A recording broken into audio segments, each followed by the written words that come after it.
touched. And it hurts me. I yearn for your flesh, Kyle. I'm so sorry, man. I am so happy. I'm so happy to have you back in the correct part of the world where you belong. I worked long and hard covertly through subliminal messages and at one point hiring all of the members of the team from Inception I could afford, which turned out to be none of the good or recognizable ones. I was able to eventually hack your dreams and get you to come back here. But of course you would move back right at the end of the single busiest point in my entire year. But it's just one more week, baby. One more week, and then we can frolic through the tulips. And then it's going to get so nasty. There's going to be such dirty energy. All the stored up feelings are going to come out, and it's going to be, the listeners are going to hear it. The air will be thicker. The feelings sicker. The heart's racing quicker.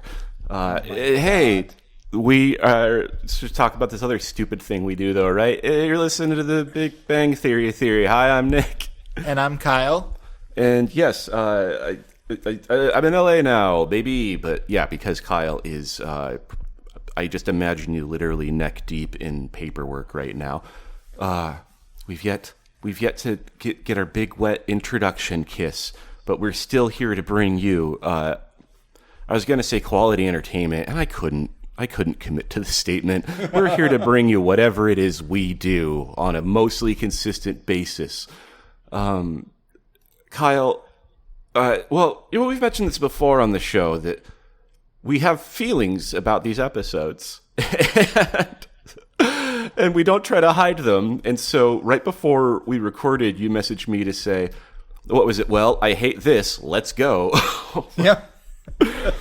It's like no point trying to pretend, but that one was awful. Well, Kyle, and I have a bizarre experience, which is I watched this one twice because, boy. Because you just love Brian Posehn that much? Can't get enough of him. Well, no, because, not to get too back into it, because I've been feeling like garbage for like the last week during the move. And so when I watched the episode yesterday, I was like, this is awful and bad. And, I watched it feeling better today. And maybe just because I was already inured to all of the most obnoxious parts, I'm going to be honest, Kyle, for most of the episode, I was like, oh, this is actually a pretty good one. And then those last 30 seconds happen, and it's like, what the hell? What is this shit? It's just any goodwill just immediately evaporated. Yes. This terrible, that was terrible immediately thing. the vibe from which I was texting you. Feels like paid advertising, doesn't it? It's like, well, I need to see the timeline if there's an overlap. Because, just because now we're ridiculously burying the lead. The episode we watched for this week's recording is The Geology Elevation, which is the 9th episode of the 10th season of the American sitcom of The Big Bang Theory. This episode aired on Thursday, November 17th, 2016. Summary of the unofficial official fan wiki reads, Sheldon gets jealous when Bert, Brian Posehn, gets a grant for his geology research. Howard found a disrespectful toy he built of Stephen Hawking. I don't know. I actually love how succinct that one is. I'm happy with that. Which, okay, I'm not going to do too many threads at once here to get back to the thing at the end that is miserable. The episode happens. It all happens, and we'll get back to that. And when it's all done happening, Brian Posehn says to Sheldon, hey, you want to see if I can get us tickets to Ellen? A recording of everyone's favorite talk show, which at Ellen? the time felt like one of the stupid, there's 10,000 stupid throwaway lines in your average episode. Like half the dialogue is non sequiturs anyway, right? So when he said that, I was just like, it's just a stupid line to indicate that he likes a stupid thing. Right. Well, because that's the joke, too, is Sheldon immediately is like, we are not friends anymore. And that's where it should end, right? Yeah, then you have your throwaway joke about Ellen. But no. Then we go to the set of Ellen. And Ellen does one of her jokes, and guess what? It's not good. And then it zooms in on Brian Posehn and Sheldon in the audience having a great time. And you want to know what? Yeah. That sounds harmless enough, and it is, right? Nobody's getting hurt. But, what? Just awful. Did she really need weird. more, I just, that reeks of like corporate synergy, right? Like, nobody thought that. Go ahead. I'm wondering how close it came to like her just being outed as mean, and if this was already part of her like apology campaign. No, I'm sure. Well, actually, you're right. I don't know the timeline, but I have some psychics. It just didn't feel like the right vibe for that. It felt very much like, actually, like, let's see, we have these two incredibly popular brands. Let's see if we can get some of the people from the one brand interested in the other, and vice versa.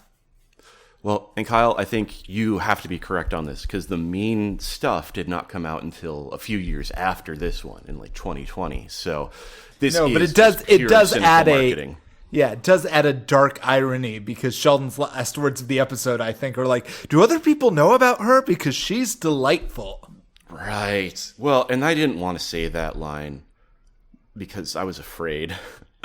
And you did it because you're braver than I. And it's just disgusting. Just, don't forget our other shows. But, gosh, I mean, we could talk about the rest of the episode because, like, a bunch of stuff happens, but, man, that just sucks so bad. It's just like I said, the second time around, I was like, this one's pretty good. I forgot about that rude ending. Goes down in probably the second worst cameo by the second most horrible person who's ever appeared on The Big Bang Theory. Oh, no, I can't. Who's the worst here that we're talking about? I'll give you a hint. Ellen, for all of her faults, is not directly responsible for the deaths of literally hundreds of people in Africa. Possibly thousands by this point. No one's really keeping track of the math. That's not true. People are keeping track, but I'm not personally keeping track. Well, I don't remember who's killing all these people. Who are you talking about? Elon Musk. Oh, he was on? I forgot it. I chose to forget, Kyle. He was on, and we made the deliberate editorial decision to not actually discuss his appearance in the episode in which he appeared. That's what happened. We made a promise that day, Kyle, to lock it away. Promise to not mention his name on the show. And now, oh God, it's all coming right back. It's all coming back. Oh, yeah. Okay. Second worst. Anywho.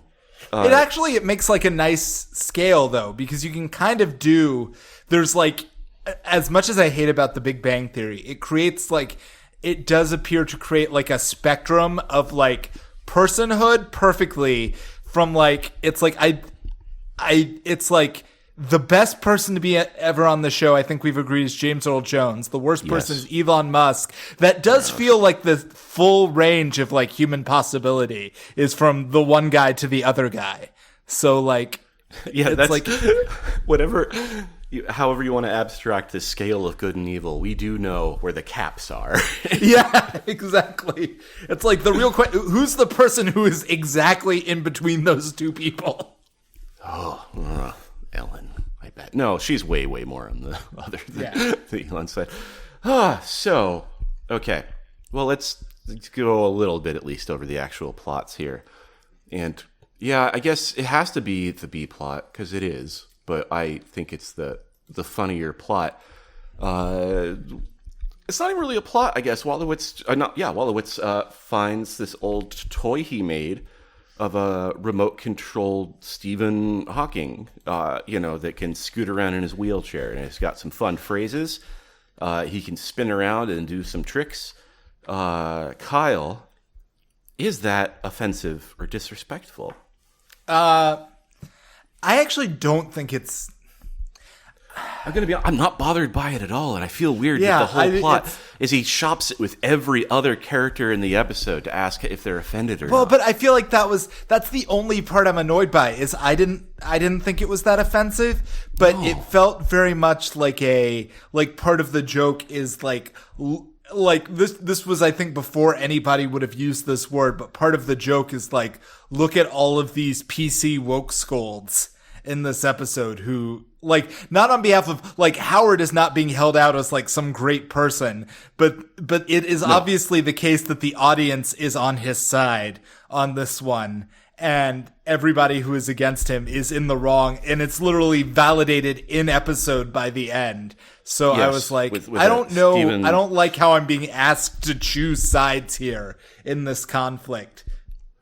Yeah, well, and now I have to see. Okay, I was kind of like panic scrolling on the wiki here for a second because I was like, can I take for granted that was in fact Stephen Hawking?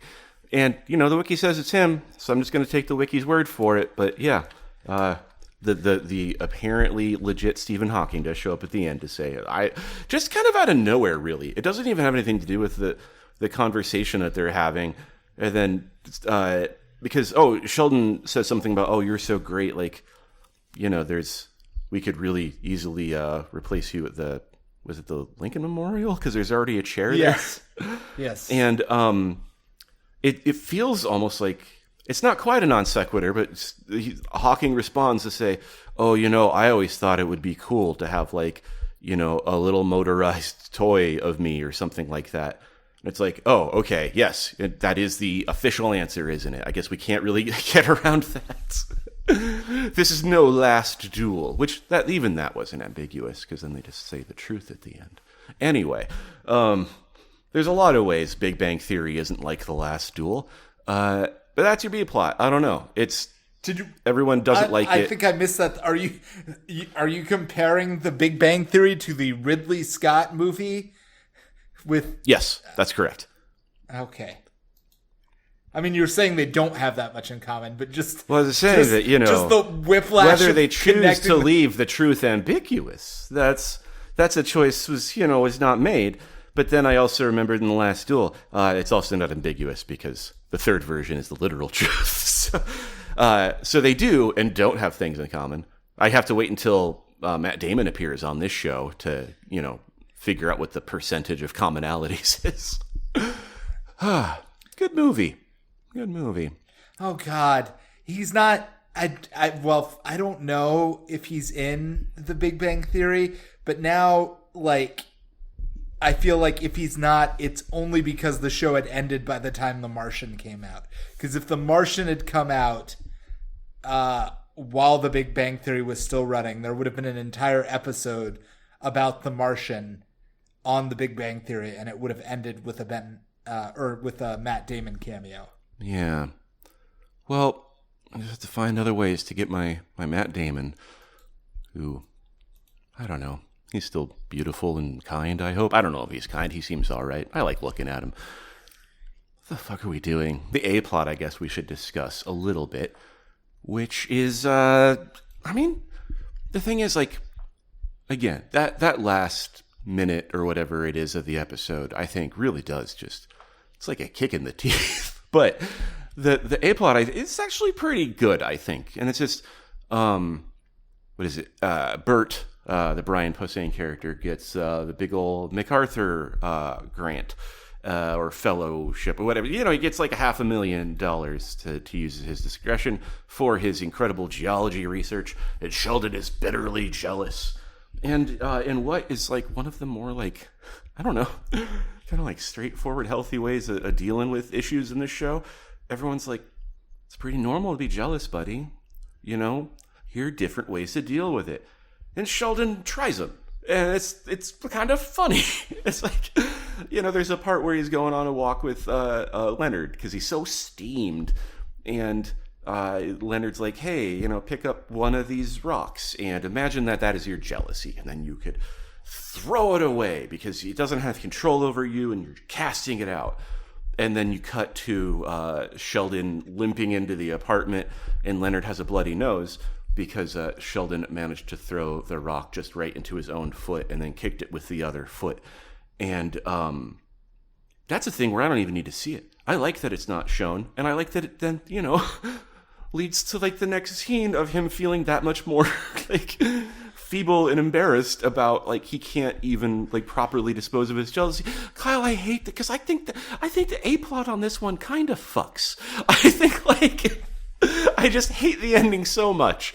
But when I gave it a second glance, I really like the A plot on this one.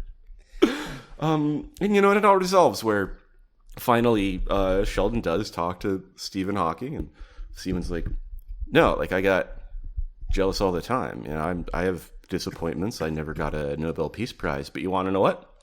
I was in Star Trek. And so, yeah. And then, the ending. But I think the prize to which Stephen Hawking aspires is the Nobel Prize of Science. It would be wild for him to get the Nobel Peace Prize. Oh, whatever. I don't know what those Nobels are up to these days. Give them whatever they want, posthumously. Anything else about this actual episode? I guess it was good for Brian Posehn's career, because I guess, or maybe, I'm not sure if this was a boost to his career, if it just indicates how his career had changed over time. Because I feel like in the first episode, he's in it for like sort of 5 seconds, and the joke is like, he's just another random person. And by this point, they're like, no, we're giving this guy basically like a whole feature kit. And it's like, you can feel him getting more famous over time. Yeah. Well, and I think you're right. I didn't think about that while watching the episode, but I do think you are correct. The thought I had was like, I know his character is just supposed to be like rigid and weird, but he's not a good actor. I guess he's good at not being normal. But not like I'm mad to see him. I'm just like, I feel like, he's just there to be clumsy, and I guess he's great at being kind of clumsy. So thank you, Brian Posehn, a.k.a. Bert Kibler. Oh, and Kripke shows up.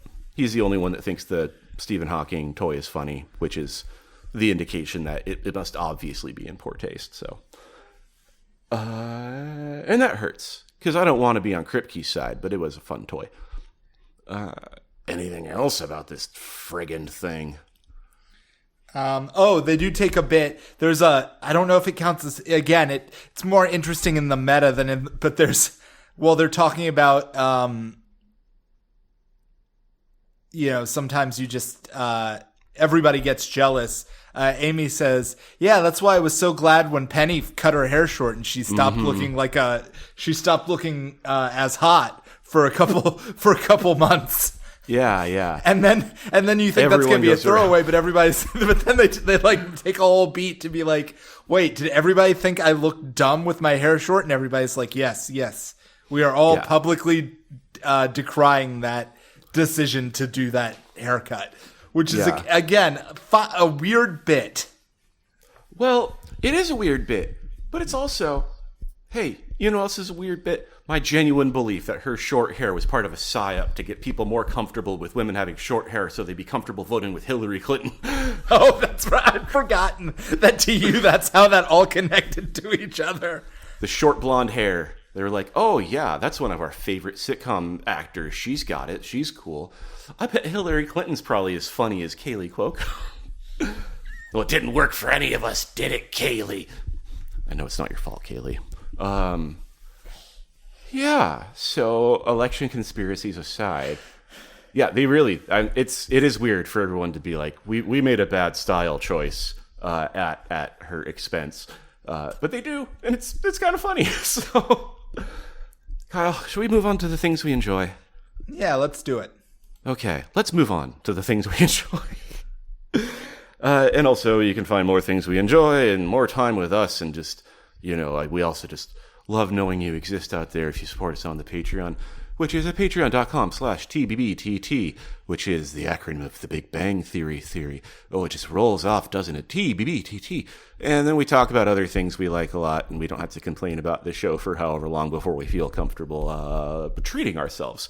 and Kyle, is there anything you've been treating yourself with recently, or should I go first? I actually do have one. I can go first this time. As we both know, we don't divide things up this cleanly, but in my head, Nick is the keeper of, like, he watches all of the schlocky B horror movies. I did see a secret screening of Zombie 3 on April Fool's Day, which was bad. So you've got me pegged. Continue. Yeah. And my tastes run more towards, like, the niche action films and like B action film genre. That's just like a thing that I've always been into. You know, basically there's no like lowest common denominator for like an action movie that I don't watch. And that's actually a terrible setup because this is not like that obscure. It's actually just a weird case of the third movie in an action franchise being manifestly the best one for interesting reasons. And that movie is The Equalizer 3. Word? Yeah. I've seen the first one, and I was like, I actually liked it until the very end confrontation where I was like, oh, now he's just Batman. Yeah. But if you're into this, I'm kind of excited to hear this. Please go on. Yeah. So, for those who don't know, the Equalizer movies are basically Denzel Washington slumming it. I don't know a better way.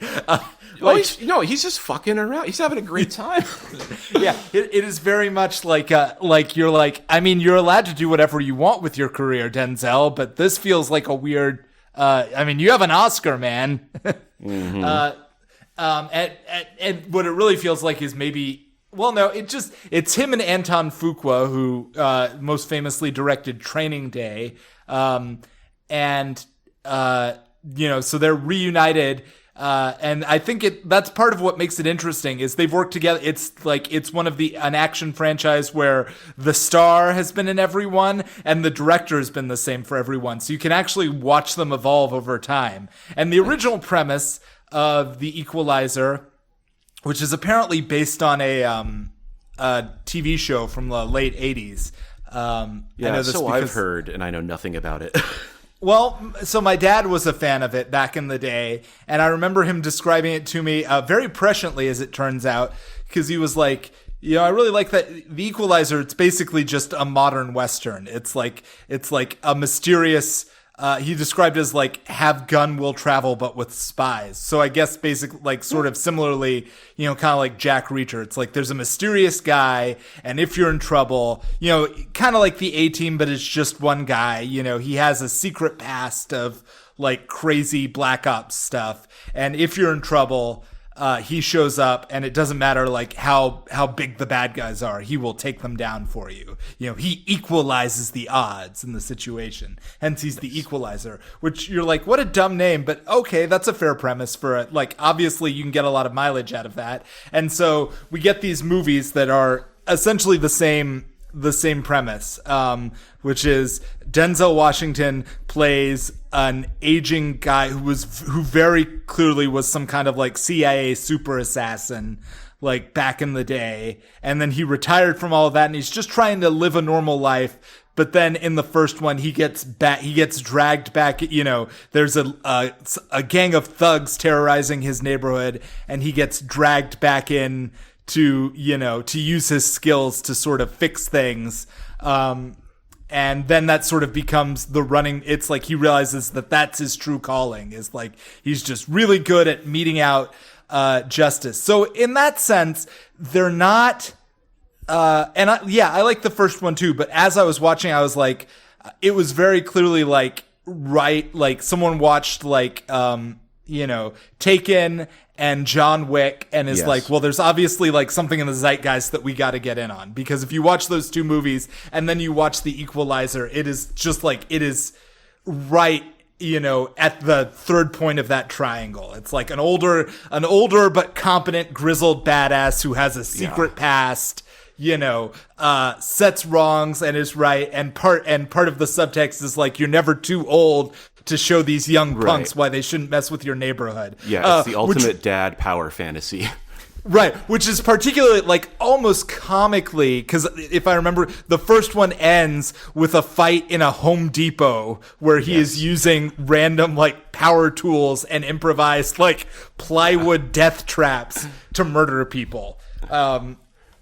I think at one point they don't know nearly enough about screw threads to disassemble lie traps.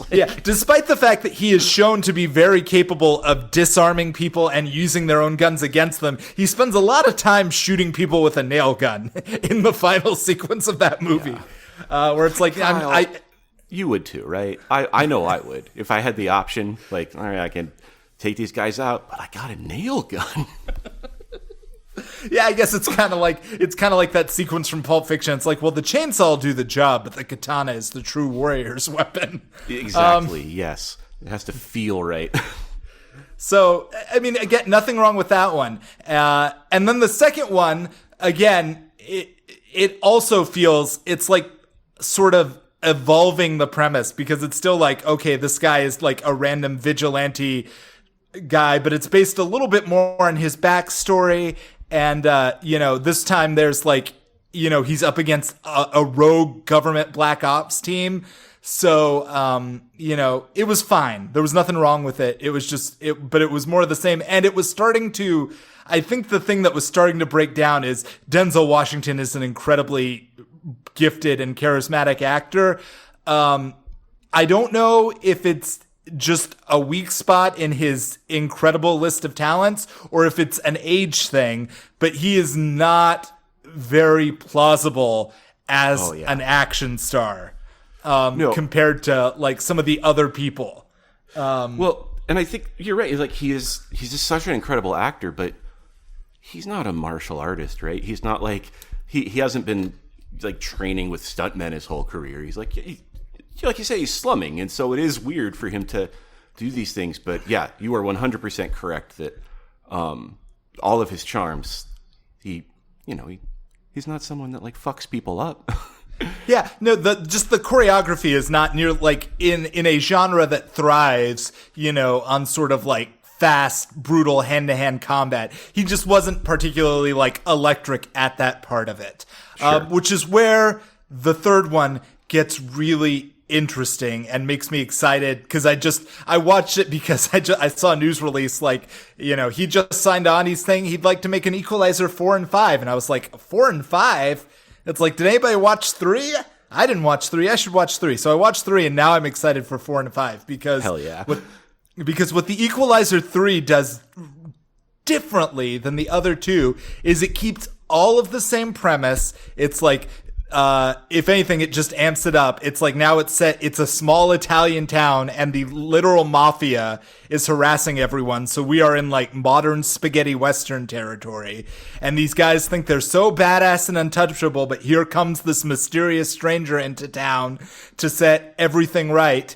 But what this one does a little different, it's mostly a tonal choice.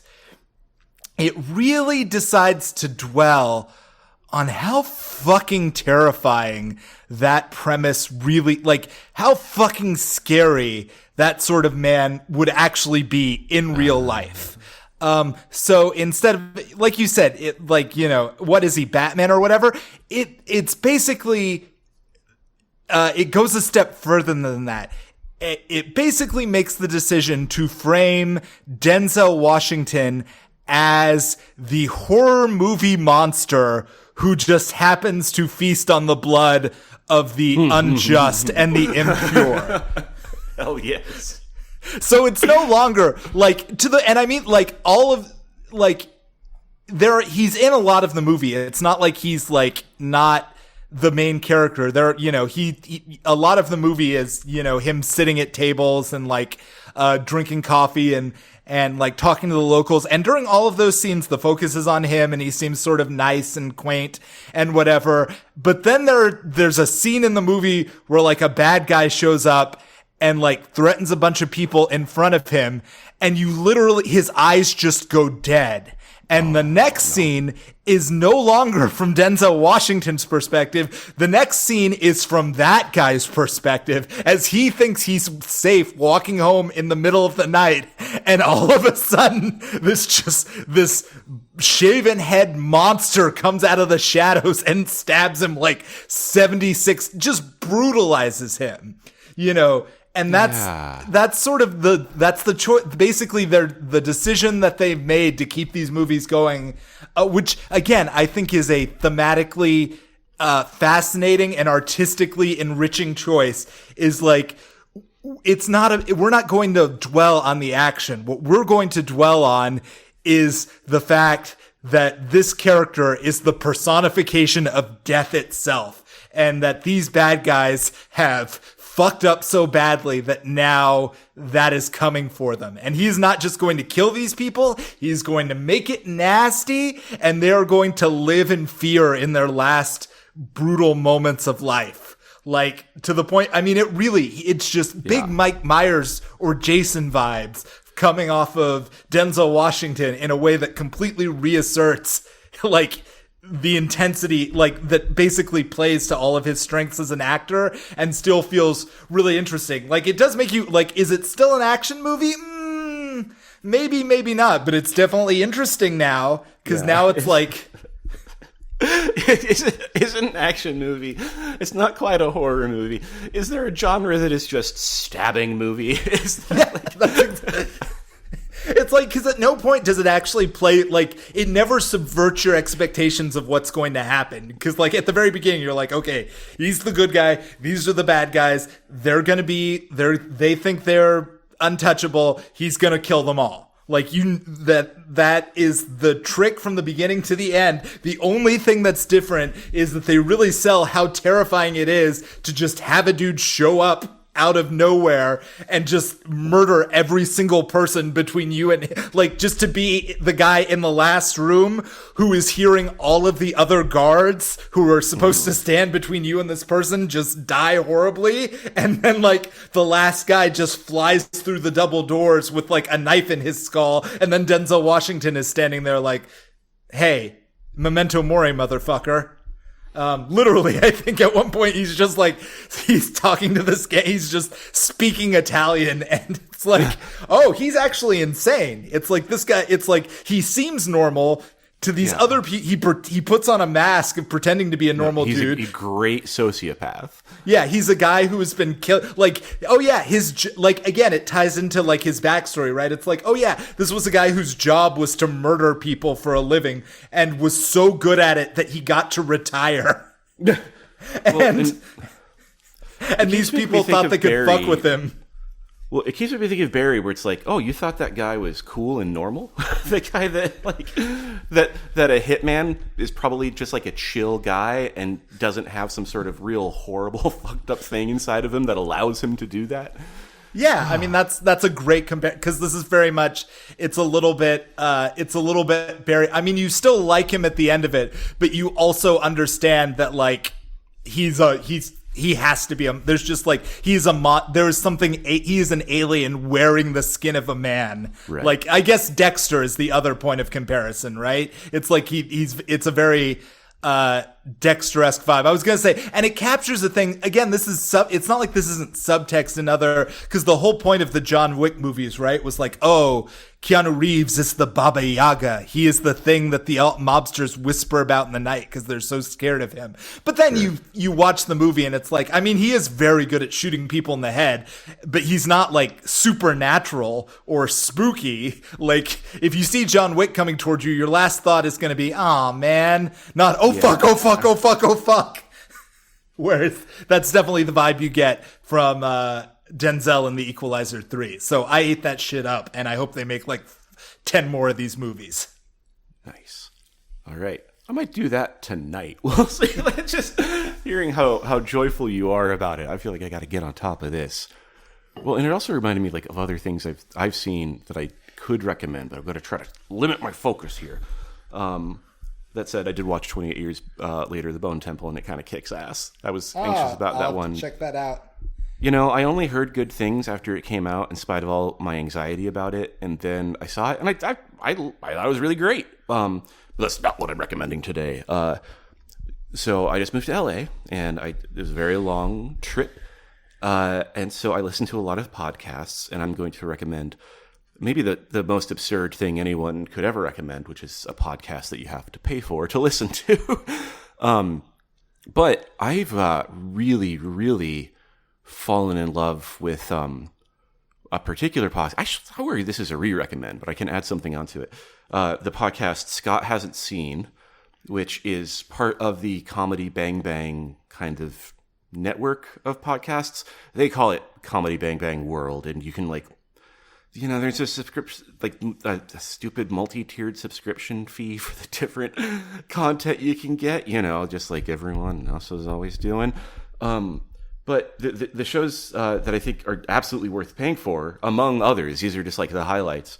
One, it's become my favorite movie podcast, is Scott Hasn't Seen, which is the comedian and host of all these things, the mastermind, Scott Aukerman, has a lot of movies he hasn't seen. And one of the comedians, Sean Diston, that he's pals with, shows up, and they will just watch, it could be anything. It could be like a classic old weird trash movie, or like a real, super artistic, important movie. Just anything that isn't things that they've always been interested in, but have never actually taken the time to do, if not for this show. And that premise isn't itself like super engaging, but they're just so great and invested. Like Scott Aukerman, I think is incredible because he's such like a silly, goofy comedian, but he's also like really thoughtful and insightful when it comes to, like comedy, of course, but just like writing and how movies are made, and like music too. Like he's just a great person to listen to, and they will always have a guest who is usually a really great comedian, and who is also usually watching it for the first time, and they go through it and discuss it and how they felt about it and whether it was worth watching at all. That's also the test: was this something you absolutely needed to see, or could you have died having never seen it, is the ultimate. And then the other podcast to highlight, I'll recommend, is called Who Me, the Batman, which is comedian who was on SNL, and among other things, Bobby Moynihan, on Comedy Bang Bang, had this character, because the Comedy Bang Bang, it's all improvisers that show up. And so she showed up with a character where he's just playing Batman, but Batman who is this kind of, I don't know, insecure and clueless, and kept playing his own theme song at random intervals. And boy, they turned it into a whole show. Oh, sorry? I have to ask, when you say his theme song, the 1960s one? The Tim Burton one? The Tim Burton one, yes. That and also a lot from the soundtrack. A lot of Prince jams have made their way into his oeuvre. But the whole premise of his own show is he is Batman, and he invites a guest on who is always another character from, I don't know if it's like specifically from Gotham City, or I think it's the whole DC universe. And it's another comedian playing this character, and usually they know very little about the character. And so they like have the basics, and they're trying to like wing it as they go, as is improv. But the idea, and I actually don't think he gives people the heads up before they come on the show about it, is that it's set up as if it's going to be a true crime discussion podcast. And then immediately he says, "This is actually an interrogation. Where is she?" And then just keeps asking questions from there, as the super ridiculous, like aggressive Christian Bale Batman might. But it's so much weirder and sillier. Bobby Moynihan is one of those people who it's like, oh, you're a brilliant comedian, but only because there's something wrong with you. Like, it's not hurting anyone socially, but something, you're a sick, weird person, and it's a joy to behold. He's definitely one of those people. If you told me there were a bunch of bodies in his backyard, I wouldn't be surprised. I wouldn't mind it, I'm like, yeah, we all have our things. If I can get a good podcast out of it, I don't know any of those people. So, but yeah, and there's other stuff on there too I won't get into because that's already just gone on too long. But yeah, I think it's great. And so those this sounds podcasts up my alley though, so I will check those out. No, it's it's one of those ones where, you know, I started listening and I'm going backwards through the whole catalog in both of the shows because they're just fantastic. So, yeah, the comedy Bang Bang World, I guess, is what I'm recommending. But also, I'm just going to watch The Equalizer 3 after this. Everyone else should do that. Hell yeah. Any final thoughts, or are we just going to reflect on Denzel Washington being the specter of death, stabbing someone until all of the blood is out of them? Can't tell you my Happy favorite. Easter. My favorite Denzel. This is not like a story from a production, but he was in an interview. We can end with this. He was in an interview. It was great. It was like one of those actors roundtables with a bunch of, you know, super serious Oscar-winning actors.